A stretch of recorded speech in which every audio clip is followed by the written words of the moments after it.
स्वागत है आप सबका हमारे खास कार्यक्रम देश देशांतर में। मैं हूं कवीन सचान। देश देशांतर में आज हम बात करेंगे आरक्षण को लेकर। जी हां, आरक्षण कई दशकों से देश में लागू है, लेकिन उसको लेकर कई तरह के सवाल खड़े होते रहे कि क्या वाकई आरक्षण का लाभ उन लोगों को मिल रहा है जिनके लिए लागू किया गया। कुछ लोग इसे हटाने की भी मांग करते रहे, जो कि समयबद्ध तरीके से हटाने की एक बड़ी मांग रही है।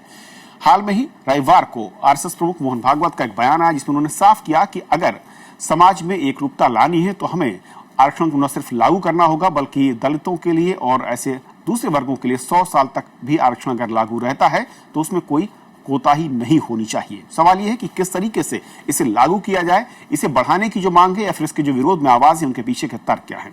हमारे साथ इस खास चर्चा में शामिल हो रहे हैं कई खास मेहमान, जिनका मैं परिचय करा दूं। मेरे साथ स्टूडियो में मौजूद हैं अली अनवर साहब, जो कि सांसद हैं जेडीयू से। अली अनवर जी, स्वागत है आपका। हमारे साथ मौजूद हैं कौशल कांत मिश्रा, जो कि प्रेसिडेंट हैं यूथ फॉर इक्वलिटी से। कौशल, आपका भी स्वागत है। मेरे साथ मौजूद हैं चंद्रभान सिंह जी, जो कि दलित विचारक हैं, चिंतक हैं और दलित मसलों के जानकार। बहुत स्वागत है आपका। और कुछ ही देर में हमारे साथ जुड़ेंगे राकेश सिन्हा साहब, जो कि आरएसएस विचारक हैं। शुरुआत में करना चाहूंगा सबसे पहले चंद्रभान जी आपसे, जो बयान है आरएसएस की ओर से कहता है कि अगर 100 बरस तक कंटिन्यूएशन में रखा जाए रिजर्वेशन को दलितों के लिए, दूसरे वर्गों के लिए, किस तरीके से आप देख रहे हैं? क्या वाकई समय की मांग को देखते हुए अब इसे स्वीकार्य तौर पर बयान माना जाए या फिर कुछ और? आजादी के बाद आरक्षण के सवाल पर यह एक सबसे बड़ा बयान है और इसका स्वागत होना चाहिए। क्यों ऐसा लग रहा है आपको? क्यों ये सबसे बड़ा बयान? क्योंकि जाति व्यवस्था ने अछूतों को, आदिवासियों को, ओबीसी समाज के लोगों को समाज की संस्थाओं से दूर रखा था। चाणक्य के अर्थशास्त्र में लिखा हुआ है कि ये इनको ये काम करना चाहिए, इनको ये काम करना चाहिए, इनको ये काम करना चाहिए। तो चूंकि एक खास योजना के तहत इन लोगों को दूर रखा गया था, इसलिए एक खास योजना के तहत इनको समाज में, पार्लियामेंट में, सरकारी नौकरियों में, ट्रेड में, हर जगह इनको लाना इस देश की एक जिम्मेदारी थी। ये प्रयास चल रहा था, चल रहा है, कमियां हैं जरूर, पर आरएसएस इस सवाल पर मौन बनाए रखा। जब मंडल में इतने के समय इतने बड़े आंदोलन हुए, इसके पहले आरक्षण पे जितनी डिबेट्स हुई, आरएसएस ने कभी अपनी ओपिनियन रखा नहीं देश के सामने। और अब वो कह रहे हैं तो इसका मतलब यह भी है, मोदी सरकार के लिए एक निर्देश है, एक इंस्पिरेशन है कि आप आरक्षण के सवाल पर आगे बढ़ो, हम आपके साथ हैं। अनवर साहब, जो बात कही जा रही है उसको लेकर एक और बड़ी मांग रही है, मुस्लिम दलितों के रिजर्वेशन को लेकर। वो भी एक बड़ी मांग रही है, इससे अलग हटाकर कई बार उसे देखा गया। दोनों चीजों को लेकर आपको क्यों जरूरत है दलित मुस्लिमों को, और क्यों जो मांग की जा रही है कि रिजर्वेशन को कम से कम उनके हक और हुकूक के लिए जब तक वो बराबरी पर नहीं आते, अगर 100 साल तक भी कंटिन्यू करना पड़े तो उसमें कोई बुराई नहीं है।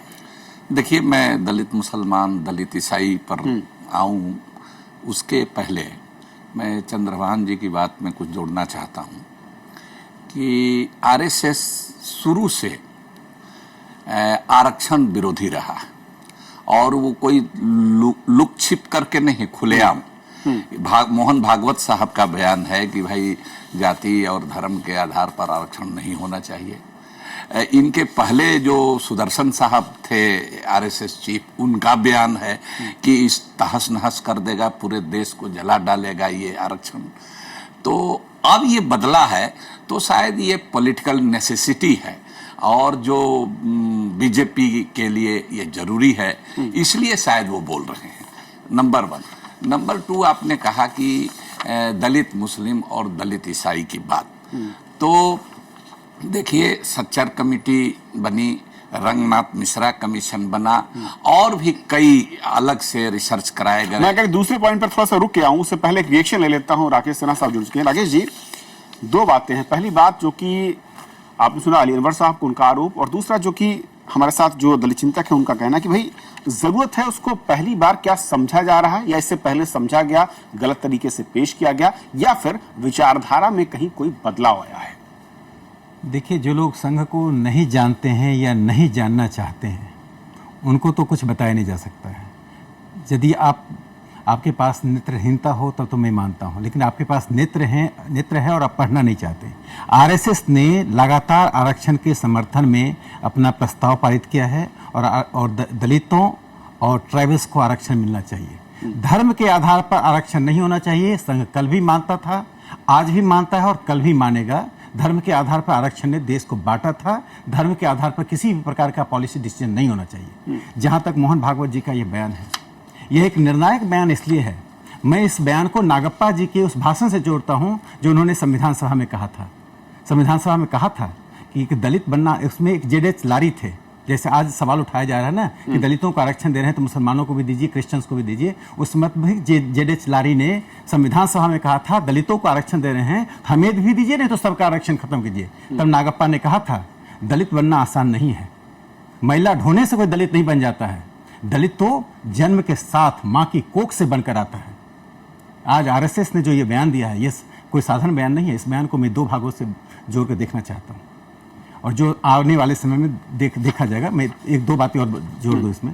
एक अनटचेबिलिटी इस देश में अनंत काल के लिए बौद्धिक उपक्रम हो गया कि अनटचेबिलिटी हटाना है। इसके लिए रिसर्च भी हो रहा है, फील्ड वर्क भी हो रहा है, एनजीओ भी काम कर रहे हैं, सरकार भी काम कर रही है और अनटचेबिलिटी जारी है। मुझे लगता है राष्ट्रीय स्वयंसेवक संघ आने वाले समय में इस पर एक निर्णायक भूमिका निभाने के लिए अपने को तैयार कर रहा है। एक दूसरी बात, आरक्षण पर जो बीच बीच में एक वाद विवाद होता था कि दलितों को आरक्षण मिलने से मेरिट सप्रेस्ड होता है, उस विवाद को मोहन भागवत जी ने खत्म यह कहकर किया कि जब तक आर्थिक और सामाजिक समानता की प्राप्ति नहीं होती है, चाहे इसमें 100 साल यदि लगता है तो 100 साल आरक्षण जारी रखिए। इसमें निहितार्थ यह है कि राज्य और समाज 100 साल की प्रतीक्षा नहीं करे।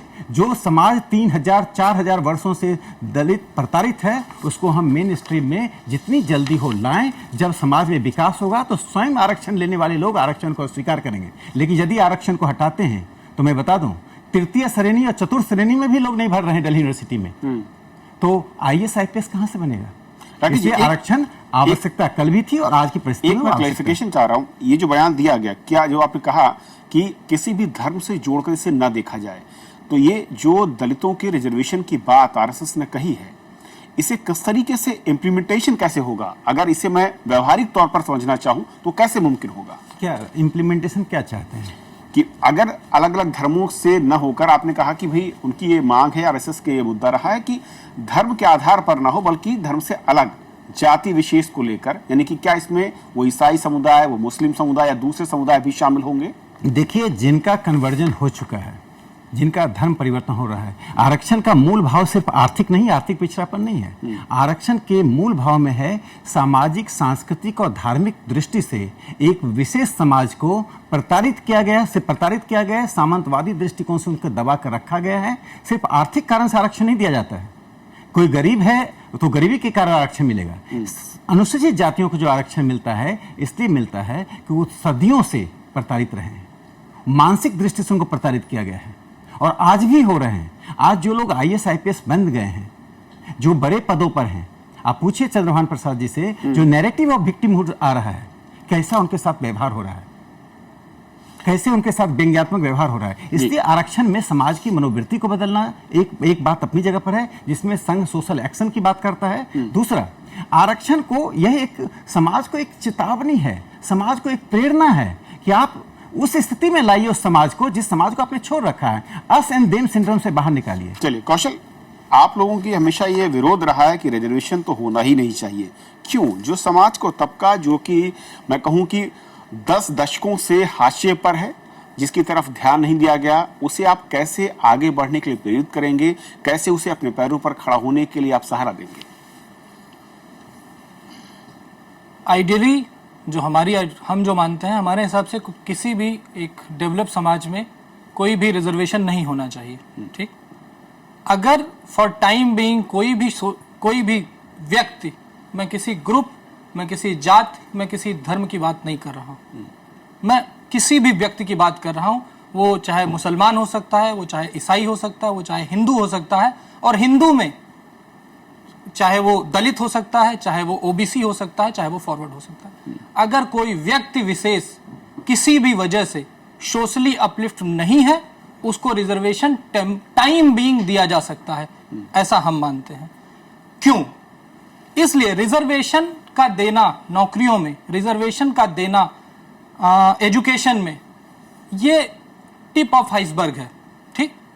इसका जो उस टिप में हमें सिर्फ टेलीविजन पर रिजर्वेशन दिखाया जाता है, उसके बाद उसको जब हम पूरा आइसबर्ग को देखते हैं तो उस रिजर्वेशन के बेनिफिट को पाने के लिए सारी पॉलिटिकल पार्टी और वो सारे ग्रुप जो भी पावर में रहना चाहते हैं, उन्होंने हमारे समाज को विखंडित कर रखा है धर्म के नाम पे और जाति के नाम पे। हिंदुओं को मैं आरएसएस की बहुत इज्जत करता हूं, मैं मोहन भागवत जी की बहुत इज्जत करता हूं, मैं खुद आरएसएस की शाखा में मैंने 2 साल मुख्य शिक्षक रहा हूं, मैंने ओटीसी कैंप किए हैं, मैं खुद संघ को बिलोंग करता हूं, लेकिन मैं इस आइडियोलॉजी से बिल्कुल एग्री नहीं करता। क्यों? क्योंकि आरएसएस की जो कोर आइडियोलॉजी है वो हिंदुओं को यूनाइट करने की है। जब भी आप रिजर्वेशन को जाति के नाम पे देंगे या किसी भी सोसाइटी को धर्म के नाम पे देंगे तो आप उस सोसाइटी को बांटेंगे। और आरएसएस कही जाती है, और मैं मानता भी हूं कि एक नेशनलिस्टिक ऑर्गेनाइजेशन है, मैं भी एक नेशनलिस्टिक आदमी हूं, लेकिन अगर सोसाइटी को धर्म और जाति के नाम पे बांटा जाएगा तो वो हिंदुस्तान के लिए, हमारे देश के लिए और सो कॉल्ड हिंदू धर्म के लिए घातक होगा। चंद्रभान जी, बार बार जब बात आती है, विरोध की बात होती है, तो यही एक कहा जाता है कि धर्म जाति के सांचे से अलग इसे आप लागू करें। अब तक जो हुआ है, क्या इसमें वो बेनिफिट नहीं मिले हैं, या फिर जिस दूसरे फॉर्मूले की बात लगातार लोग करते रहे जो कि आरक्षण के खिलाफ माने जाते हैं, जिनको कहा जाता है कि वो आरक्षण के विरोधी हैं, असल में जो उनका फॉर्मूला है क्या वो इससे ज्यादा सुटेबल है? मैं अपने भाई डॉक्टर साहब को थोड़ा सा एक सूचना देना चाहूंगा। 1857 को माना जाता है India's first war of independence. 1858 को माना जाता है Dalits first war of independence, क्योंकि 1854 में जब मॉडर्न एजुकेशन सिस्टम लागू हुआ इस देश में मैकाले का, तो 1858 में सरकार को यह एक इंस्ट्रक्शन देना पड़ा कि किसी को भी जाति के, कलर के, धर्म के आधार पर स्कूल में जाने से रोका नहीं जा सकता है। क्योंकि जब यह सिस्टम लागू हुआ तो देश भर में, गुजरात से लेके वेस्ट बंगाल तक उन दलित परिवारों पर, दलित मोहल्लों पर हमले हुए जो अपने बच्चों को सरकारी स्कूल में भेजना चाहते थे। 1982 में हंटर कमीशन ने कहा कि जब इस देश के लोग ही अपने देश के ही कुछ लोगों को स्कूल में नहीं आने देना चाहते हैं तो शेड्यूल कास्ट के लिए, अछूतों के लिए अलग से स्कूल खोलो। तो पूरे देश भर में दलितों के लिए अलग से स्कूल खोले गए ताकि वो शिक्षा में आ सकें। आप इसको भूलिए मत। और जिस तरह से अमेरिका के व्हाइट लोगों ने ब्लैक लोगों को अपनाया, वैसे एक आप भी बड़ा दिल बनाइए और दलितों को, आदिवासियों को, ओबीसी को और मुस्लिम, जब तक इस देश के पार्लियामेंट, सिविल सर्विस, सेना, पुलिस, जब तक मुस्लिम लोगों का भी चेहरा उसमें दिखाई नहीं देगा, यह देश कभी स्ट्रांग देश नहीं बन सकता है। अलीनवर साहब, आपने? नहीं, देखिए, पता नहीं क्यों हमारे प्रोफेसर सिन्हा साहब इतने तल्ख हो गए हैं सरकार बनाने के लिए, इतने मधुर बोलते थे, अंधा बता रहे हैं। लेकिन हम उनको कहेंगे कि इस देश में जब मंडल कमीशन लागू हुआ तो बीजेपी और कांग्रेस दोनों ने उसका विरोध किया था, मंडल कमीशन का।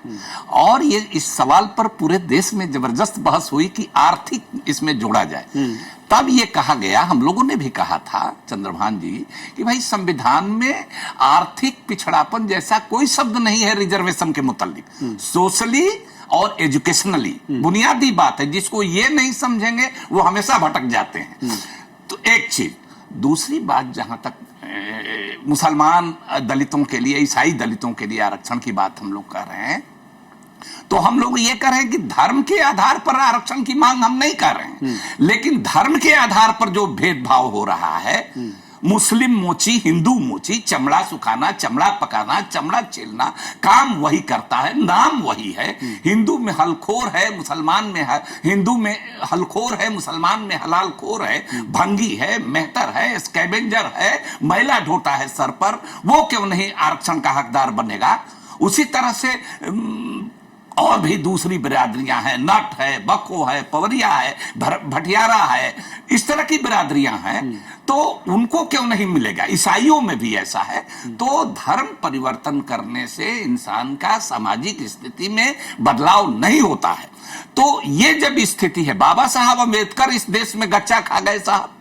वो उन्होंने ये समझ करके कि हम बौद्ध धर्म कबूल करेंगे, वहां ऊंच नीच छूत छात नहीं है, लेकिन ये पता चला उनके यहां भी ये है। आप देखिए बीपी सिंह की सरकार आई, 9 बौद्धों को आरक्षण दिया गया। पहले सिखों को नहीं दिया जा रहा था संविधान सभा में, हालांकि वो मांग कर रहे थे, लेकिन उनको नहीं दिया जा रहा था। बाद में ये कबूल किया गया कि नहीं, उनके यहाँ भी मजहबी सिख हैं, उनके यहाँ बूटा सिंह हैं, उनके यहाँ ज्ञानी जैल सिंह हैं, वो आरक्षण के अधिकार हकदार हैं, उनको दिया गया। इसीलिए देखिए आरएसएस और बीजेपी, माफ कीजिएगा अब हम वैसा, लेकिन बराबर रंग बदलने वाला चीज, हालात के मुताबिक रंग बदलने वाला चीज जो मिश्रा जी डॉक्टर साहब कह रहे हैं, मैं मानता हूं कि असली आरएसएस यही है। हमारे सिन्हा साहब, सरकार बन गई, सरकार चलाना है, दलितों का समर्थन लेना है, उनको मूर्ख बनाना है, इसलिए भले अपना स्टैंड बदल लें, लेकिन असल आरएसएस यही है, अपने ये पर ये कायम है। लेकिन एक आरएसएस की आइडियोलॉजी यही। कौशल मैं आपके पास जा रहा हूं एक एक करके, मैं अनवर साहब, लेकिन जिसका इशारा चंद्रभान जी कर रहे थे कि जो अब तक क्राइटेरिया रखा गया है, जो अलग अलग सरकारों के कार्यकाल में तकरीबन सेम रहा है, मैं कहूं तो उस क्राइटेरिया में अगर एक बड़ा वर्ग, एक मैं कहूं राजनीतिक दलों का या समाज का एक बड़ा वर्ग, उसको ये लगता है कि इसमें आर्थिक पैमाने को शामिल कर लेना चाहिए, तो इसमें बुराई क्या है? देखिए, इस रूप में सुप्रीम कोर्ट ने आर्थिक पैमाने को शामिल भी कर लिया। नहीं होना चाहिए था, लेकिन उसने कर लिया, क्रीमी लेयर का सिद्धांत लगा करके। हालांकि दलित पर यह नहीं है, लेकिन ओबीसी के मामले में ये कर लिया। ओबीसी के तमाम लोग वो विरोध करते हैं, वो अलग चीज है।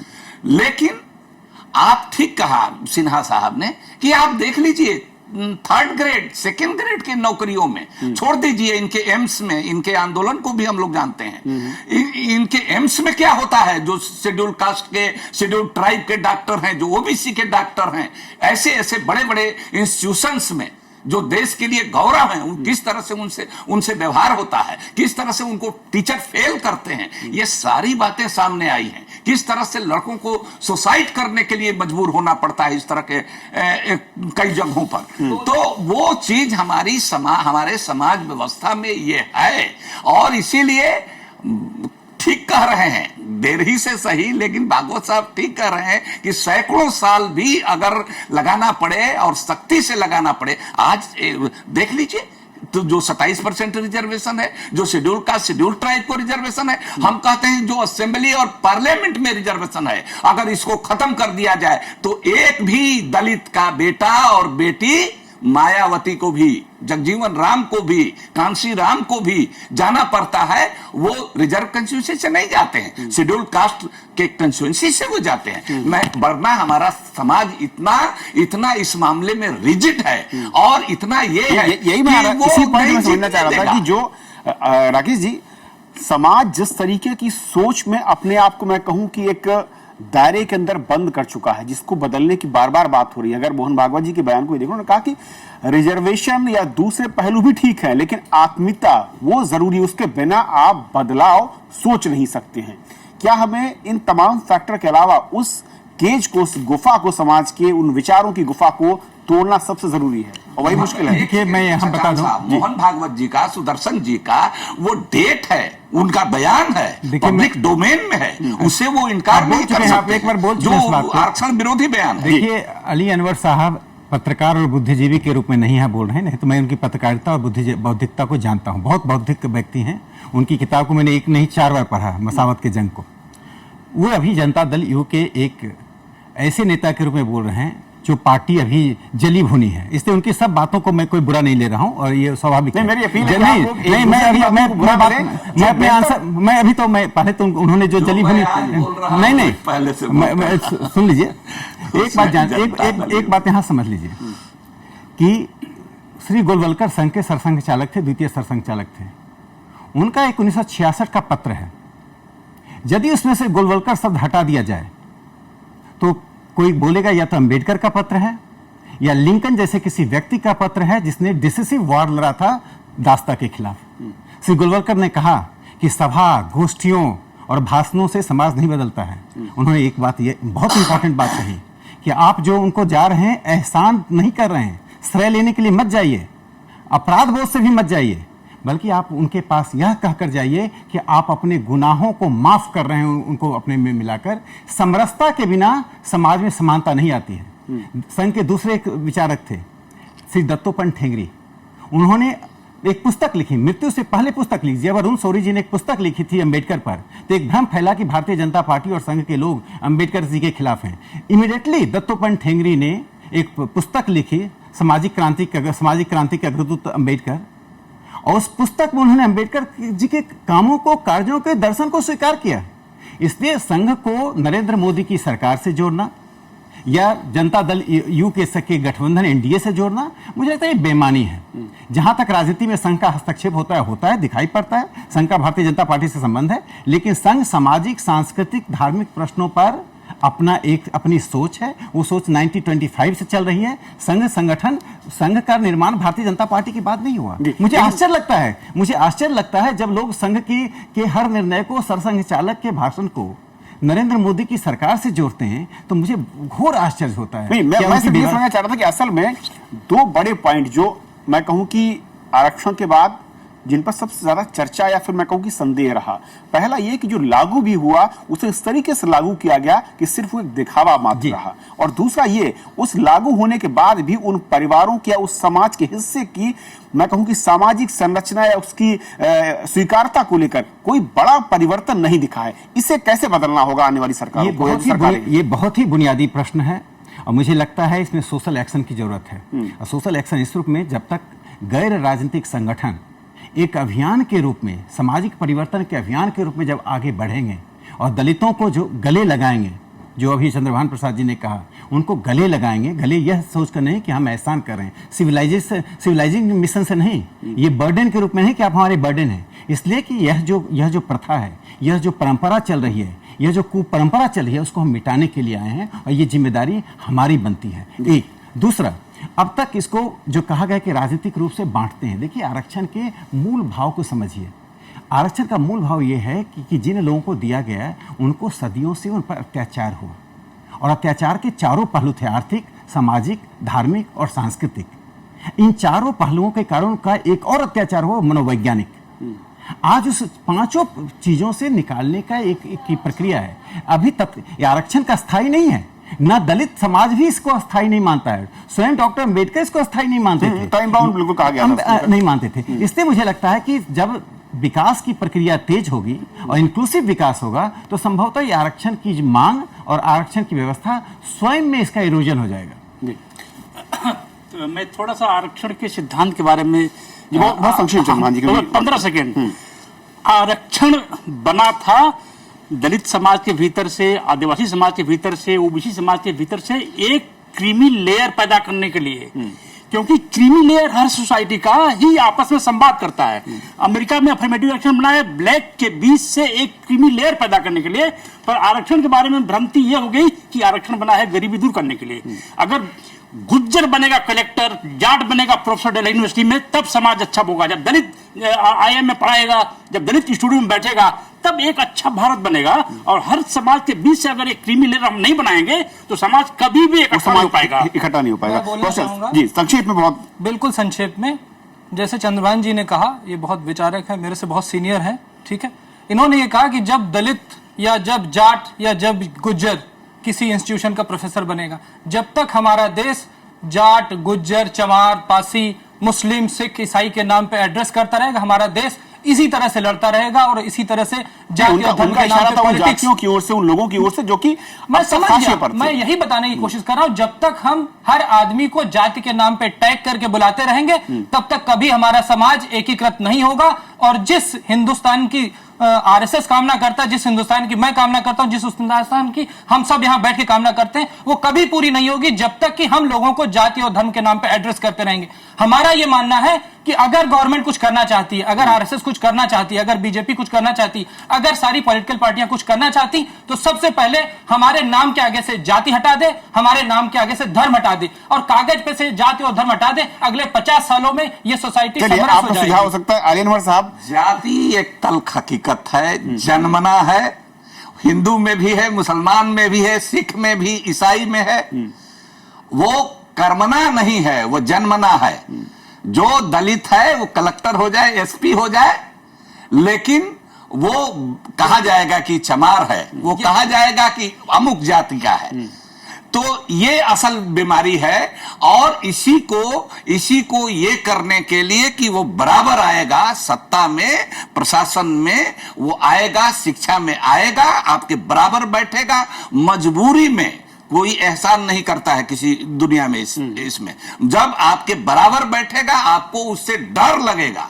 देखिए, कर्पूरी ठाकुर और लालू यादव में फर्क यह था कि कर्पूरी ठाकुर जब आए तो उसको गाली देते थे लोग, जब आरक्षण लेकर के आए तो, और लालू यादव आए तो डर लगता था लोगों के कि भाई ये लाठी से मार देगा, इसलिए वो डरने लगा। मायावती आई मजबूती से आई, मायावती आई मजबूती से आई। उसके पहले जो दलित लीडर होते थे वो कमजोर होते थे। अली साहब, तो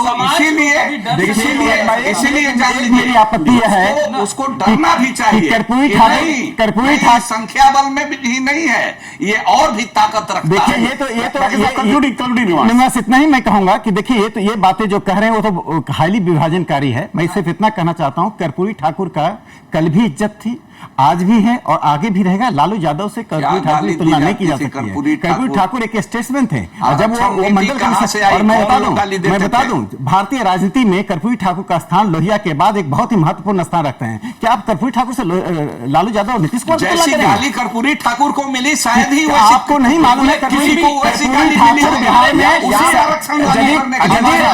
किसी समाजवादी को समाजवादियों ने समर्थन किया तो कर्पूरी ठाकुर को किया। बिहार की राजनीति चल रहे हैं। खत्म हो रहा है, और समर्थन करने से नहीं होगा। चर्चा असल में यह है कि रिजर्वेशन को किस तरीके से लागू किया जाए कि असल लोगों तक उसका हक मिल सके, वो खड़ा हो सके, और दूसरा ये कि इसके जरिए किसी दूसरे का हक मारा ना जाए। बहुत बहुत शुक्रिया आप सभी मेहमानों का हमारे साथ इस खास चर्चा में जुड़ने के लिए।